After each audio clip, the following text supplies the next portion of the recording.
everybody. Welcome to another episode of Capital Spotlight. Thank you for tuning in today. This is a cool episode. We have Representative Jim McGovern, former Rules Committee chairman, and now still heavily involved there. We get into discussions about who he is outside of politics. This is our first member of Congress that we're getting to interview, so this will be exceptionally fun. Today, what we're going to talk about is something very interesting that a lot of staffers will find cool. I know a lot of people come to DC saying, hey, I want to be a member of Congress one day, and a lot of us lose that excitement at some point. But there are still people out there who want to figure out how to make that transition from staffer to member of Congress, and that is something that Congressman McGovern has done. So we're going to get into that a little bit. We're also going to talk about what drives him outside of politics. As a family man, he loves to cook. He's a huge movie buff, especially the oldies. So we'll talk about that a little bit. He also has really seen a pivotal moment in his life in El Salvador that got him just deeply involved in politics and caring about human rights. So we'll talk about that as well, and his love for, or I would say a passion for ending world hunger and creating like better nutritional diets. So we'll go into a lot of different areas here, but this is a good one. Definitely don't want to miss it. Let's listen. All right, everybody, welcome to another episode of Capital Spotlight. We are here with Congressman Jim McGovern. So, Congressman, thank you for joining the show. Happy to be with you. We're very excited to learn who you are outside of politics, which seems like you might still be figuring that process out. Well, I'll try to answer the questions the best I can. There we go. Well, according to your staff, it seems like you have some pretty cool hobbies, so we're interested to get involved in what that looks like for you. But to start off, we want to hear about your upbringing. You had two parents with small businesses growing up, and I know the ups and downs of that process and how it can be easy. It's sometimes hard at others, but how did your growing up process in Worcester, Massachusetts? Worcester. Yeah, almost. Can you just real quick for everyone to explain? So sometimes I come in and the phone rings and I'll say, hey, Congressman McGovern's office, and they'll say to me, I can't stand him. And I'll say, well, I'm a new intern. Tell me your name and address and I'll pass it on. I'm not giving you my name or address. I said, well, tell me the city or town you're from so I can tell him where he's not liked. And I swear to God, most of the time they'll say Worcester. I'm like, you're not even from the area. So coming from Worcester has its advantages. A lot of people can't pronounce it, but if you can't pronounce it, you're not from there. There you go. It's a way to single out the real constituents. Love that. But anyways, sorry, that totally sidetracked because I can't pronounce it. But so tell us a little bit about your life growing up. So I grew up in Worcester, and my father owned a package store, which... Packy? Yeah, well, if you don't know what a packy is, it's a liquor store. Yeah. And my mother was a dance teacher. And so they both had their own small businesses, and they both worked when my sisters and I were growing up, and they worked awfully hard to make sure we had a decent home, and helped us go to college. And, I learned a lot from them. I learned a lot about hard work, and I look back and I really appreciate their values. They gave a lot back to our community. Nice. And I think, I learned that from them. For sure. That's always good. And I feel like growing up in an environment with small businesses, you kind of have to ride the highs and the lows, and you get to experience like good times and hard times. So how did that help shape you and more center you as a person? Yeah, my parents, kind of had the belief that, you had to care about your neighbors, the person who lived across the street, next door and over the back fence. And I never, even when they struggled, they never let on that they were struggling. Yeah. I mean, there were highs and lows in their businesses. Being the son of a package store owner, I was pretty popular in high school, they raised us to believe that everybody was important, and they valued certainly the customers and the people my mother taught. They valued them very much and respected them, and basically said that, to us that everybody is important. Yeah, for sure. And I mean, that's extremely important when you come to the halls of Congress too, is to be a member who doesn't feel like you're above everyone, right? And to treat everyone the same, I think leads to a lot of charisma and favor on your end too. And my parents really weren't political activists, although, John F. Kennedy, Robert Kennedy, Ted Kennedy were like, saints of course. In our household. But they also taught me it was important to be involved, in participating in elections, and and elections do matter. That was their that's what they passed on to me. For sure. And so you end up making your way to the Hill as a staffer first. So tell us a little bit about that journey, how you first got involved or wanted to get involved in politics. So I went to college at American University here in Washington, and I actually worked my way through college with a 3-year paid internship for the most part, working for Senator George McGovern, no relation. He had a great last name, but I loved it. I mean, he was just incredible to work for, and he's still one of my heroes, and I wish he was still with us. And then when McGovern lost his Senate seat in 1980 and I graduated from college, I needed another job, and I heard through the Massachusetts channels that I had that Congressman Joe Moakley of South Boston was looking for somebody. And then I applied for a job with him, and I got it, and I worked for him right up until I decided to run for Congress. Nice. And Moakley was kind of a bread and butter, nuts and bolts South Boston politician. Nice. With a heart of gold. I mean, he was just wonderful, kind of in the Tip O'Neill tradition. Gotcha. And George McGovern was kind of an intellectual liberal icon. Yeah. So two different personalities, but both with the same values. Nice. And so an extremely important part of your staffer process was in 1989 when you got called on to investigate 6 Jesuit priests that died in El Salvador or were murdered in El Salvador. So can you tell us a little bit about that process? Yeah, I mean, the U.S. government was supporting the government of El Salvador, sending a lot of military aid to that government. And 6 Jesuit priests and their housekeeper and daughter were murdered in cold blood. And there was a great outcry in this country. People wanted to know what happened. And the Speaker of the House at the time was Tom Foley, and he appointed Joe Moakley to head up a task force to do the investigation. And I was working for him, and I did his foreign affairs, among other things. And so I spent a big chunk of 2 years in El Salvador. I didn't speak Spanish. I'm not a foreign policy expert. I had no experience in investigations. But we were able to determine at the conclusion of that investigation that the Salvadoran Armed Forces, who we not only funded, but who were trained at the School of the Americas in Fort Benning, Georgia, were responsible for their murders. And then Moakley moved then to terminate military aid to the Salvadoran government. So my commitment to human rights was enhanced and strengthened by that experience. I couldn't believe that people are that cruel that would murder priests in cold blood. It was so horrific, and they were shot and killed in execution style. And I also realized that the United States was complicit because we were funding this, and that human rights was an afterthought. And so, when I came to Congress, a lot of my approach to foreign policy is that it ought to be tied to human rights, that if the United States stands for anything, we need to stand out loud and foursquare for human rights. It matters.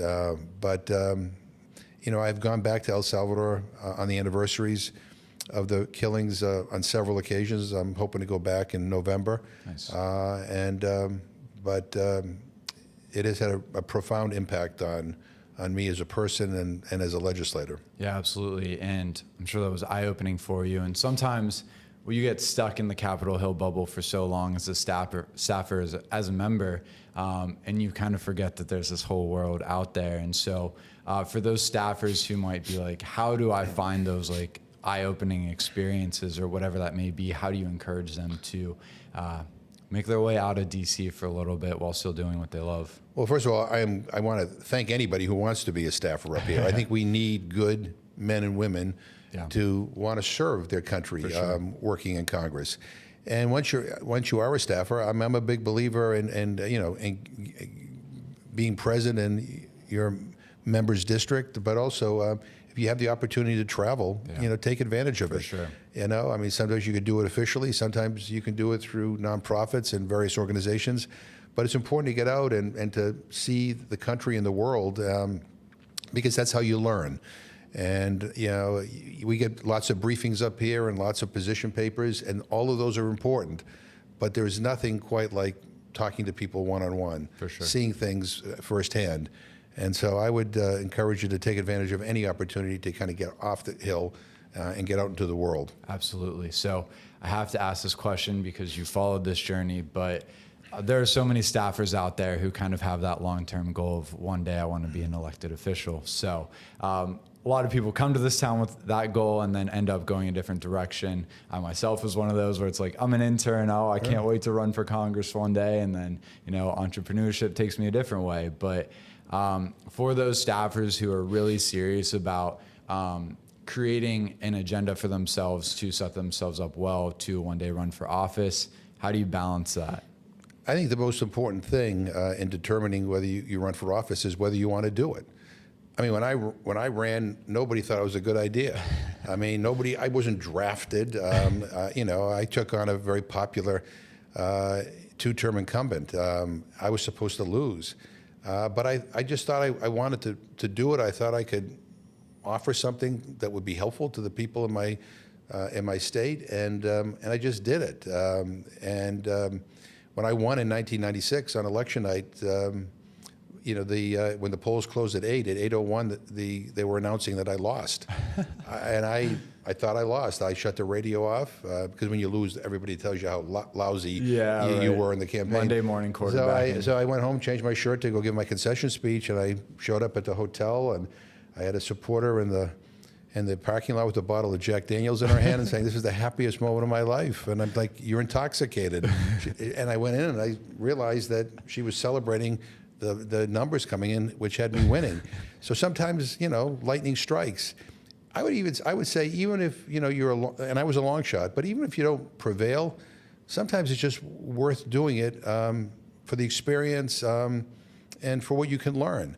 Because, you really have to meet voters one-on-one. You have to listen to what their hopes and their dreams, their aspirations, what they're worried about. And there's nothing quite like a campaign. Yeah. And it's tough. It's tough on the candidate. It's tough on your family. But for me, at the end of the day, I didn't give it a lot of thought. I mean, I didn't know when I was an intern or a staffer that I wanted to be a member of Congress. I went out with a bunch of friends one day and was complaining about the incumbent, and they said, "Well, rather than bitch, why don't you do something?" And so I ran, and it worked out. And so, but if you want to do it, do it. Don't let anybody dissuade you. Just go for it. The worst thing that can happen is that you lose, and there are worse things than losing an election. Fair enough. And I feel like that builds so much grit in the process, too. Yeah. You learn so many things. It's like going to school for a political science major just by doing that. Absolutely. It's an experience like no other. And it's not for the faint of heart. Yeah. And people say things about you that are not always complimentary, but it builds character. And again, you just learn a lot. I've had an interesting upbringing, but I haven't had every experience in the world. And I learned about the human condition. I learned about the people in my area who are struggling, and learned firsthand from them. I think it made me a better candidate, and it obviously made me a better member of Congress. Yeah, and talking about the human condition, I think something that plays into that well is when you did the food stamp challenge, and I know you care a lot about affordable food, but also like world hunger. What was that experience like? How did you get compelled to do that? What was that process? Well, I did the food stamp challenge a few years back because I was surprised to learn what the average food stamp benefit at the time was. It was about $1.40 per person per meal. I think most people, including many members of Congress, would have told you if you asked them what the average benefit was, would have said it was much higher than that. $5, $10. And even now, it's like maybe $2, a little over $2. So it hasn't changed very much. But I wanted to kind of go through the experience of what it is like to live on that kind of a budget, to be able to put food on the table. And it is really difficult. Yeah. And in fact, it's almost impossible for you to be able to have meals on a regular basis. You had to skip meals in order to make it, and make your budget last longer. And so it was because of that and talking to people with lived experience, that I became really committed to this anti-hunger movement and to trying to make sure people had access and could afford decent food for themselves and their families. I also do this thing every year. I mean, I still do it. I do a 43-mile walk from Springfield, which is not in my district, but to Greenfield, Massachusetts. Yes. And we do it over 2 days, and we raise money for the food bank in Western Massachusetts. It kills me physically, but we raise a boatload of money for the food bank, which does a lot of great stuff in the community. But I think hunger is a political condition. We live in the richest country in the history of the world. We have 44 million Americans who do not know where the next meal is going to come from, who skip meals, who are hungry. I'm ashamed of that. And we have the food, we have the money, we have the infrastructure. What we lack is the political will. And I just think we need to do better. I think food ought to be viewed as a fundamental human right for every single person, not only in this country but on this planet. And there's a lot more we can do. Yeah, and like creating opportunities too for people to eat healthy as well, which is really hard if you're trying to do it on $2, you know. But on that note, our staff tells us that you are a very like healthy and active person. Yeah, that's healthy, active, yes. Healthy, I don't know. I don't know. This has been I try to be, but if you're on Capitol Hill, you go to these receptions. Yeah. I mean, everything is preparing you for a heart attack. So I mean, it's like but I do believe it's important that people have an awareness of what good nutrition is. I do think we ought to integrate nutrition more into our education system and into our health system. And I do think that everybody ought to be able to have access and be able to afford nutritious food. One of the great things that has been added to the SNAP program is this additional benefit, which allows you to kind of get double the bucks if you go and purchase fresh fruits and vegetables at a farmer's market, for example. Oh, cool. So people who normally would not have access to that now have a better opportunity. And I think that's the kind of stuff that we want to do more of, incentivize people to make better choices. When I grew up, no one talked about nutrition. I mean, I think for breakfast I had a Twinkie and Coke. I mean, Those Eggo waffles. Yeah, I mean, right. And but now we are realizing that if we get this right, people can not only have a healthier life, they can live longer. It's also cheaper on the entire system. Yeah, fair enough. So let's take this in a completely different direction. You're also a movie buff. Yeah. And so let's go that direction for a minute. We've heard you can like just quote or name obscure things like right off the bat, but so we'd love to hear more about your obsession there, but let's start it off with what are some of your favorite movies? So, I mean, I like, the old Gary Cooper movie called Meet John Doe, which is a great movie. I haven't seen it. I love Casablanca. I love Alfred Hitchcock movies like The Man Who Knew Too Much and North by Northwest. I like classics like Lawrence of Arabia. I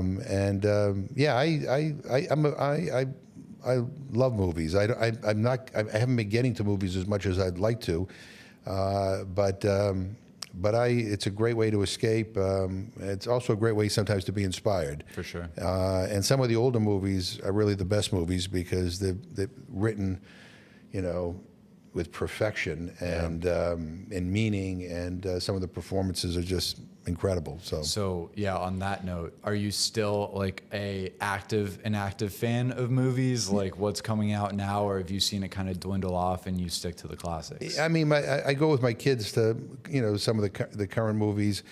My wife has me watching these series on TV. Unfortunately, they're like 12-part. I mean, it's like it's like a huge commitment, and but I look.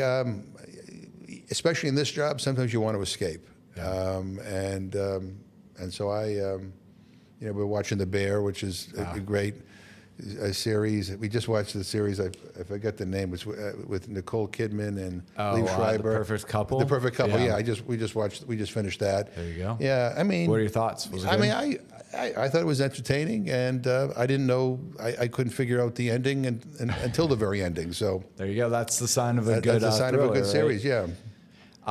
So when it comes to like family time, I know it's got to be hard being in DC so often. So how do you maintain being an active father, like when you're there and then like when you're away as well? So look, I mean, my kids are 26 and 23 now. So my son is actually working in Washington. So Very he's cool. at our place here. So I get to see him a lot. And my daughter's at college at Northeastern University. She's doing a semester abroad in Australia. Dang. I told her Jupiter is closer than Australia. Yeah, I don't just know why might she be. couldn't go to Ireland or someplace like that. But in any event, but you know, and my wife works for a nonprofit called the Prevent Cancer Foundation, and she's up in Massachusetts most of the time. Yeah, we try to we try to carve out time to go to Cape Cod. You know, even if sometimes it's just a weekend, or if we go on hikes, we try to do some interesting stuff. You know, I told you that North by Northwest was one of my favorite movies. If you ever seen it, there's that great scene where Cary Grant and Eva Marie Saint are being chased across the top of Mount Rushmore. And when George McGovern was still alive, we actually went out to visit him in South Dakota. And he offered to get somebody to take us up to the top of Mount Rushmore to actually walk on the heads of the presidents, which you can't do, and we did. Wow. So, but it was it had so much meaning for me because of that Alfred Hitchcock sure, movie. yeah. And so when my kids are home, and we'll put it on if it's on TV. You know, they'll roll their eyes, but we have fond memories of kind of doing the same thing on top of Mount Rushmore. That's very cool. So another part, how you stay connected to your family, is cooking. So what does that look like for you? Yeah, I like cooking because it takes your mind off of like everything else. Yep. I mean, if you're preparing something, you got to be focused. And you know, I read the recipes in the New York Times on a regular basis. If there's anything I like, I try to recreate that. You know, I have a famous Tuscan pork shoulder that we do, which is basically crushed fennel with pepper, a little salt, and you slow roast the pork, and then you throw a glass of white wine on it, or a few glasses of white wine on it toward the end, and it's you know, it's kind of one of my go-to dishes. But yeah, it's something that I really enjoy doing, because at the end of it, you create something. Yeah. You know, I mean, you know, one of the frustrating things about being in Congress is sometimes you can work all day and work all week and create nothing. Yeah. Right. But when you cook, you create something, and I like when people enjoy it. Yeah, it's a gratifying result. So you know, I and my wife likes when I do it too, because you know, she doesn't have to worry about it. For sure. So what are some other favorite recipes there? I like I do a bucatini with a bolognese sauce, which is popular in our household. I do, and I do a lot of baked fish, because I'm from Massachusetts. We like fish, and so I do a baked cod with kind of a breadcrumb crust on it, which is pretty good. And you know, one of the things about being in Massachusetts, you know, right now is that all of our farms are producing, you know, fresh tomatoes and lettuce, and I mean, you name it. I mean, carrots, beets. I mean, and so this weekend, I'm driving through my district and stopping at every farm stand I can get to get stuff that I won't be able to get as fresh For sure. in a few weeks from now. But you know, I'm a big fan of our farmers, and a lot of people don't associate farming with Massachusetts. Yeah. But in my district alone, I have over 2,000 farms. Jeez. They're all small and medium-sized farms. Important part of our economy, but you know, I think during COVID, I think we all appreciated the importance of local food systems. Yeah, absolutely. So anything I could do to be wind at their back, even if that means just stopping by and buying some fresh produce, that's what I try to do. Absolutely. So what are some things that you have this public persona, right? Of course, most staffers have probably seen you leading a rural debate at some point, but what do those staffers not know about you? What is something in your personal life that you take pride in, of like who you are, but they'll just never know unless they get to talk to you? Yeah, I mean, you know, that's a tough question to answer. I mean, I would just say to people who watch me on the floor, I'm a lot nicer in person than I am on the House floor, which, you know, because these debates, especially in rules, can be quite animated. I like to read biographies. I'm not as much of a fiction fan as I am into nonfiction. I like to read about history. I was a history major in college, and I like exploring. You know, I don't really have very many much free time here in D.C., but when I do, I like to go to the museums and see as much as I can see here. And I'm also, in addition to being a movie buff, I love seeing live theater. Great. So if I get a chance to go to New York, I haven't been able to do that in a few months, but yeah, I'd like to travel more too. I like to travel, For sure. and I like to do long hikes, yeah. So that's not really profound, but it's just, who you sometimes are. people think Yeah. that all I do is, Yeah. throw punches, but I also do embraces too. For sure. There you go. And I also have a lot of friendships, and respect for people on the other side of the aisle. When I worked for George McGovern, a big liberal, one of his best friends was Barry Goldwater, a big conservative. Yeah. They both lost presidential elections in a landslide, but when I started working for him, I noticed a few times that on his schedule would say drinks with Barry Goldwater, and I said, well, why would you have drinks with Barry Goldwater? He said, well, why do you ask? I said, well, isn't Barry Goldwater a big warmonger? Doesn't he want to blow up the world? He kind of laughed and he said, well, I'm having drinks with him because I like him. He enjoys a good drink. He tells great stories. And he said, remember one thing, you don't have to agree on everything to agree on something. Yeah. And there's something we agree on, we come together and we move forward. And if it's a McGovern-Goldwater or Goldwater-McGovern amendment or bill, we're unbeatable. But if you don't have that attitude and you don't come together on what you agree on, yourself. then you get nothing done. Yeah. And what's the whole point of being here? Yeah. And I always thought that was really good advice. I've been blessed here. I had when I served on the Rules Committee, I had both as chair and as ranking member Tom Cole of Oklahoma.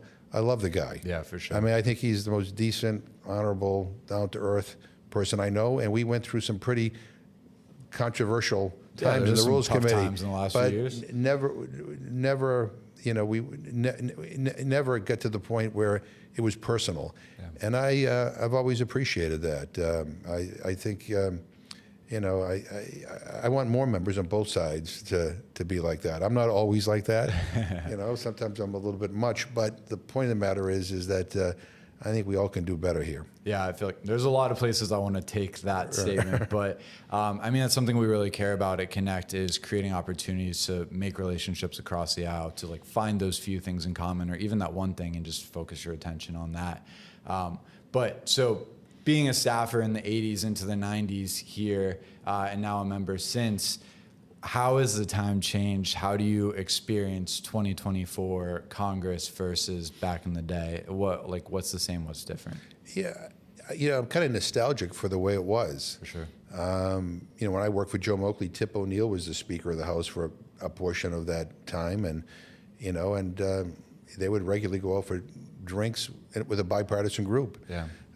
They would do Codels on a regular basis with bipartisan groups, and they were genuine friendships. I think that's not as easy today as it was back then, and I kind of regret that.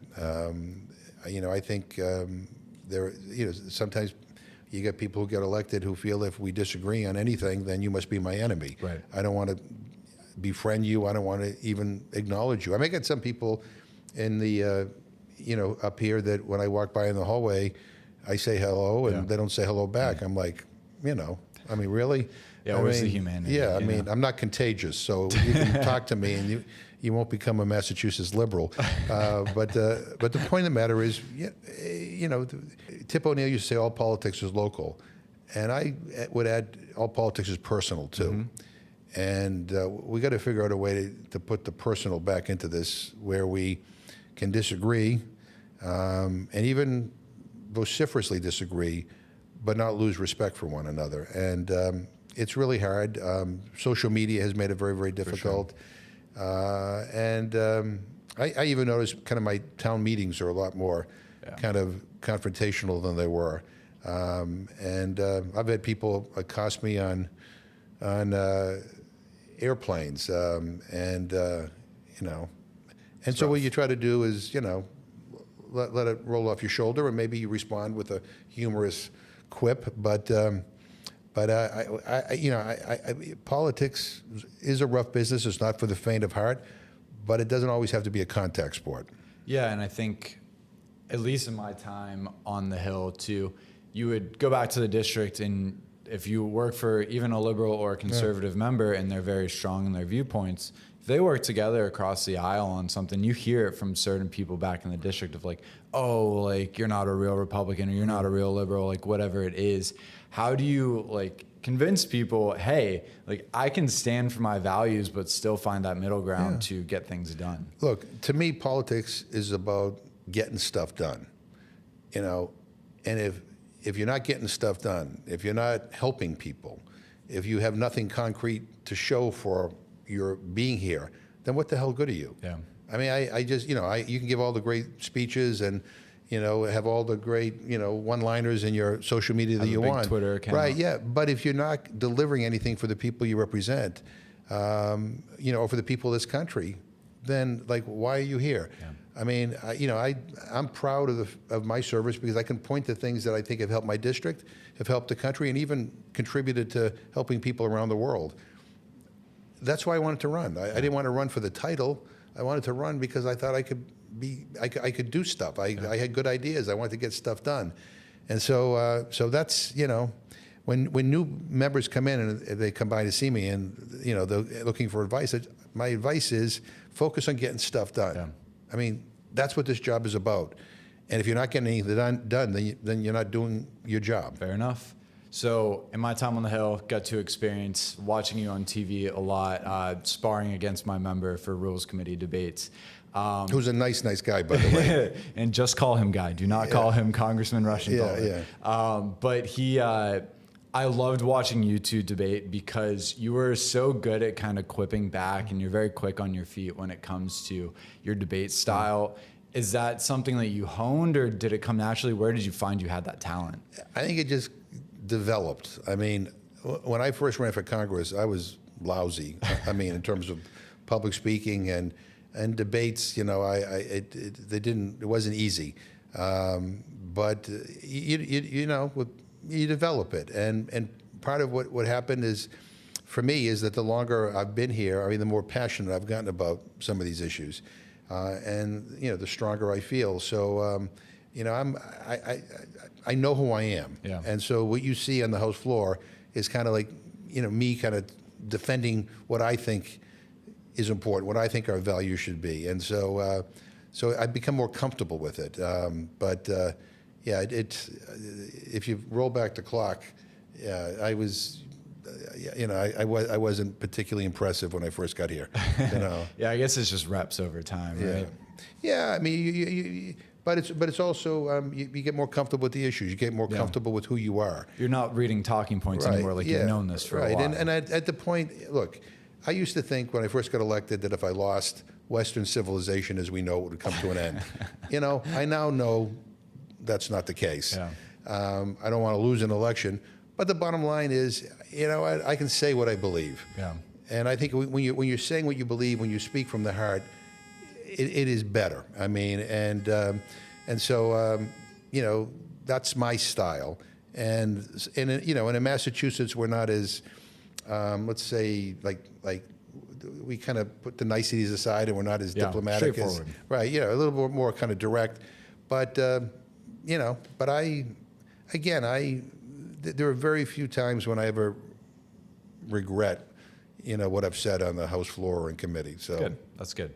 So we'll start to wrap this up with two softer questions for you. So want to step back to talking about who you are outside of politics. You mentioned you love biographies, you love history. Is there a certain period in time that is your specialty that you really just have latched onto? Yeah, I mean, I'm more contemporary history. I've also been very interested in Latin American history. Yeah. And I like to read, presidential biographies and biographies of people who have served up here on the Hill. Gotcha. So anyone in particular? Who's your favorite? I've read some great books on, John Kennedy, Lyndon Johnson. Even though Richard Nixon defeated George McGovern, I've read Nixon biographies too, and George McGovern wrote his own autobiography, which is wonderful. There's great biographies on Tip O'Neill that I've read, and James Michael Curley, who was an icon in Massachusetts politics. So, yeah, I just like I like reading about real life stuff. Yeah, and sure. you know, I need to improve my fiction list, but I like reading about real life. Gotcha. Well, that's why you have movies. You got your right, yeah, fiction over there, real life over here. All right, last question for you. You said you like to travel. I'm assuming you've done some travel in South America, but like, tell us about your history of travel a little bit. Yeah, so I've obviously traveled to El Salvador for work. I've also been an advocate for, lifting the trade embargo against Cuba. I think we should have normal relations with Cuba. So I've been to Cuba several times, and I've been part of a project to save Ernest Hemingway's home, which is there. He actually had a home there. And we've been working on trying to to preserve his house and all the materials in the house, and it's been difficult because of our current policy toward Cuba, but I find Cuba to be a fascinating place, and if you've never been, I hope people will go. But I also like I've traveled to Ireland and trying to find my roots, and I'm also half Polish, so I've been to Poland and. I've had an opportunity in this job to travel to places that I would never, of course, otherwise travel to. I was with Nancy Pelosi, one of the first congressional delegation to actually go to Ukraine to meet with Zelensky once the war began. So I've just came back from a trip meeting with His Holiness the Dalai Lama in Dharamsala. So he gave me these Tibetan prayer beads, hoping that I will have a more positive view on the world and get rid of my negativity. But positive I told them after the right? election, but I'm still working on it. They're not working on me yet, right? But again, a man of peace and somebody who, again, believes that, love is more important than hate, and we got to do a better job. How did that experience come about? Well, I've met with him several times. I've been an advocate for the Tibetan community and human rights in Tibet, and went with Speaker Pelosi actually to Tibet. President Xi relented and let us go, which was a really powerful experience. And then we went to meet with His Holiness in India a couple of times in Dharamsala, where he is, and that's where I just came from. I'm in awe of the Tibetan community. I'm in awe of His Holiness the Dalai Lama. I wish I had the peace of mind and the attitude. Tranquility. I don't. I'm working on it. But I am a believer. I am a defender of human rights, and the human rights of the Tibetan people have come under assault by the Chinese government, and we can't forget them. Yeah. Well, I think all we can do is strive towards positivity, right? Yeah. We're never going to be perfect at it. But if every member of Congress was like, I'm going to try to be more positive, I think this would be a great place. So. Well, maybe we can, foster that atmosphere by, having McGovern's package store contribute some libations, and we can sit around and drink and maybe have a few laughs and understand that we, despite our political differences, we have a lot more in common. For sure. We when we host events, when we get people off the hill and get a few beers in them, they're much more friendly, and they'll talk to anyone after that. So we need more of that. I guess I'm promoting just drinking alcohol all the time. Well, it helps my family, so keep on promoting it. Yeah. So if you're ever up in Massachusetts, you know where to go. Yeah. Well, I told you that I work for George McGovern, and a lot of times people, will say to me, I was a longtime supporter of your dad's, and I just want you to know that. I'm like, thank you. My dad owns a package store in Worcester, Massachusetts, and he appreciates all your support. Keep on supporting him. So they look a little shocked, but in any event, it's been great to be with you. For sure. Well, thanks for being here. Thank you for your time. My pleasure.